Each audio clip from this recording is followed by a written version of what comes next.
there's so much that we need in this unincorporated community and really in the wider county. And our county supervisors have the job of actually providing services to our community. And when that doesn't happen, we end up with what we've been seeing, which is in the last year, poverty's increased by 9% in our county. The amount of people who are unhoused and sleeping on the street has doubled since 2017, from more than 4,000 to almost 10,000. The number of unhoused children that reside in our unincorporated schools, we have 30% of the county's unhoused children just in our schools. And we don't have that many schools in our unincorporated community. So we are absolutely riddled with poverty in a way that is unfair. And also in a way that means we have a need for performance from our governmental bodies. Penelope named some of the roles that I serve in. It's true, I've been on the Eden MAC for 4 years since its inception. I've been serving on the Alameda Health System Board for 3 years. 2 years I served as Secretary Treasurer of the board. I was the chair of the Finance Committee. And last year I was the Vice President of the Board of Trustees. And the Alameda Health System oversees our 4 county hospitals, 318 nursing home beds, and multiple clinics. We have a $1.4 billion operating budget separate from the county. And I did all these roles simultaneously while being a parent and working full-time as a psychiatric registered nurse and a public health nurse. I have a lot of energy that I'm hoping I can really dedicate to our county. So I'll tell you how I got to this place, because having a lot of energy and serving in these roles is great. But I really come from humble beginnings. You know, I was born and raised in New Orleans. I'm a transplant to the Bay. I've been here 21 years. And the reason I came to California is because I had a baby. I had a 1-year-old, and I wanted him to have basically the golden opportunity that I see here in California. It's the Golden State. Today, it's the middle of winter, and we had sun shining on us. It was so nice to feel the sunshine again. And, you know, moving here, I think, was a really great idea. This is now my second home. And once I got here, I had another kid. I got divorced, you know how life happens, and everything was great. And then in 2007, 2008, when the real estate market crashed, I don't know if that impacted any of you all. It definitely impacted me. I lost everything. I went bankrupt, lost my house to foreclosure, and was in a terrible spot. I was like, what am I going to do? At this point, I was a single parent raising my kids alone. And fortunately, I was able to put myself through nursing school. My mom was a nurse, and I knew that there would be a lot of stability that I'd be able to offer my family by becoming a nurse. And I went to a 1-year accelerated program right here in the Bay Area at Samuel Merritt University, came out the other side working as a psychiatric registered nurse in the psych emergency room at San Francisco General Hospital. And my hope is that no one on this call has ever had to experience what a psychiatric emergency room is, because it's a very chaotic place, sometimes scary. And pretty much everyone who comes in is brought in by police wearing handcuffs. And it's a really sad state when, in order to receive medical care, in order to access services that are life-saving, you have to be put in the back of a police car.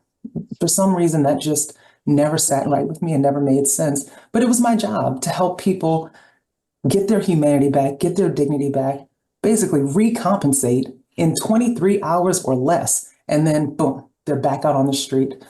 It was difficult work, but the thing that made it more difficult than anything else is that 50% of the people who step foot in the psychiatric emergency room come back again. They're repeat customers. And the reason that happens is because our system doesn't have enough resources. Resources are dedicated to doing other things. For example, here in Alameda County, if you need mental health care and you call the access line or you walk into a clinic, it's going to take 6 to 8 months of you waiting to be seen before a clinician can enroll you into care. 6 to 8 months is a mighty long time, especially if you need help today. And that's why people end up in the psychiatric emergency room. Because just like with diabetes or hypertension, you need medical care and treatment in an ongoing fashion. And that means you're going to have to keep coming back until that 6 months is up. So, that was my work for the first 5 years of my career. And after being in that stressful place, I decided I wanted to move to working with clients and with a little bit more stability. And I shifted my work into the community where all of my clients have severe and persistent mental illness. And this was less intense than psych emergency, guys, severe and persistent mental illness. But what made it better, what made it more stable is that some of my clients are fortunate enough to have permanent housing paid for by the generous Department of Public Health, the city of San Francisco. And the thing that led me down this path of not just advocating for patients one by one at the bedside, but advocating for them on a grander scale is that my clients came to me one day, and I, as Penelope said, I tend to listen to people. My office was right across the hall from the cafeteria, the dining hall. And sometimes I would sit in the courtyard having my lunch. My clients would sit there too. And we began to develop strong relationships, trusting, almost what you could call a friendship. And because they trusted me, they shared with me eviction notices and the fear that they were going to be put out of their housing. And they were right to be afraid because the entire facility was slated to close. The thing that made it odd is because I work in the placement team, the transitions division, and any home that was going to open or close came through my office. But this time, nothing had been shared with us. The only reason we knew this home was closing was because my patients came with their eviction notices. And when I went to get answers about what was happening, how could we figure stuff out about where people need to be transitioned to, the answers weren't coming. So I thought I would go to the body that had answers, the Health Commission. And the Health Commission is very similar to the Alameda Health System Board. They govern our public health department. But if you've ever gone to a public meeting, you know that the way the things work, if you want to give public comment, you get 2 minutes, you say your piece, and you sit down. That's basically how they explain things to us. And at that time, I was just a worker. I just went home, went to work, took care of my kids, went to work. I had never been to a public meeting before. So when they said that to me, I was like, this doesn't make sense. 41 people are about to be evicted from their home. We don't know why, and you're not going to answer our questions? And something came over me. And I decided in that moment that business as usual wasn't going to happen. And we shut the meeting down and would not let them do their business. And it blew up. It got all over the Chronicle, all over the TV. And when that happened, I was like, okay, they're paying attention to us, but nothing changed. So the next month we went back, we shut it down again. This time it really got bad. It was the New York Times. 5 o'clock in the afternoon, we shut the meeting down. 8 a.m. the next morning, I went to work and my computer was missing from my desk because I was being investigated as a whistleblower. And it was so scary. Yeah, that's exactly the same reaction I had. And I had to go home and I had a very difficult conversation with my family. And we talked about, is it worth it for me to put my job on the line to do what I thought was right? Very hard, very hard. And what I ended up coming to is I'm a nurse. My clients have severe mental illness. They're the people who, if you see them outside, you go the other way. If they're sitting on the corner, you step over them. They're getting picked up by the police. Nobody's going to listen to them when they complain about being evicted. But I'm a nurse. If I speak up, my voice carries. And if I get fired, if I lose my job, I'll get another job tomorrow. So I decided to keep doing the right thing. And it really was a smart decision because I didn't lose my job, thank God. But by that third month, we did not have to shut the meeting down. The Board of Supervisors passed 3 pieces of legislation to keep those beds permanently opened, funded, and occupied. And it was huge. Those supervisors then took me under their wing and asked me to help them write legislation. And we put 2 pieces of legislation on the ballot. One was expansion of mental health care in San Francisco, and the other was a funding mechanism to pay for it.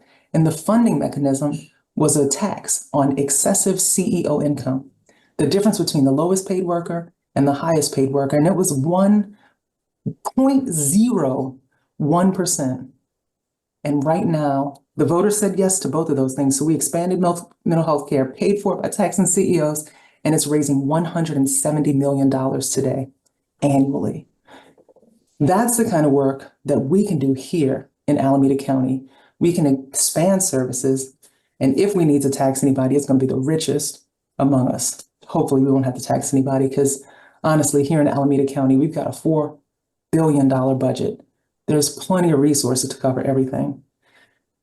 But once that happened, I was labeled as an organizer.